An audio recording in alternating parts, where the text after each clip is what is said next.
ಎಲ್ರಿಗೂ ನಮಸ್ಕಾರ. ನಾನು ಗೋಪಾಲಕೃಷ್ಣ ದೇಶಪಾಂಡೆ. ಈ ವಿಡಿಯೋ ಮಾಡೋದಕ್ಕೆ ಕಾರಣ ಏನು ಅಂದರೆ 1964ರಲ್ಲಿ ಕೃಷ್ಣಾ ಮೇಲ್ದಂಡೆ ಯೋಜನೆ ಕಾಮಗಾರಿ ಶುರುವಾಯಿತು. ಸುಮಾರು 60 ವರ್ಷಗಳು ಕಳೆದರೂ ಆ ಕಾಮಗಾರಿ ಇನ್ನೂ ಪೂರ್ಣಗೊಂಡಿಲ್ಲ.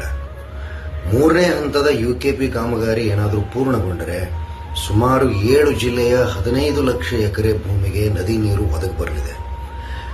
ನಾನು ಉತ್ತರ ಕರ್ನಾಟಕದವನು. ನಮ್ಮೂರು ಬಾಗಲಕೋಟೆ ಜಿಲ್ಲೆಯ ಹುನಗುಂದ. ನಾನು ಕೂಡ ಸಂತ್ರಸ್ತ ಕುಟುಂಬಕ್ಕೆ ಸೇರಿದವನು.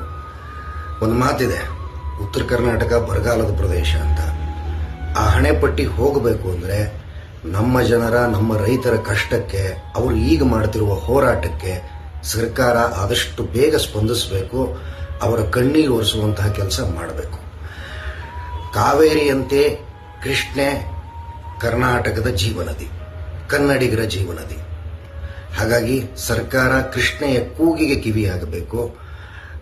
ನಮ್ಮ ಜನರ ಹೋರಾಟಕ್ಕೆ ನ್ಯಾಯ ಸಿಗೋವರೆಗೂ ನಮ್ಮ ಬೆಂಬಲ ಪ್ರತ್ಯಕ್ಷವಾಗಿ ಪರೋಕ್ಷವಾಗಿ ಅವರಿಗೆ ಇರಬೇಕು.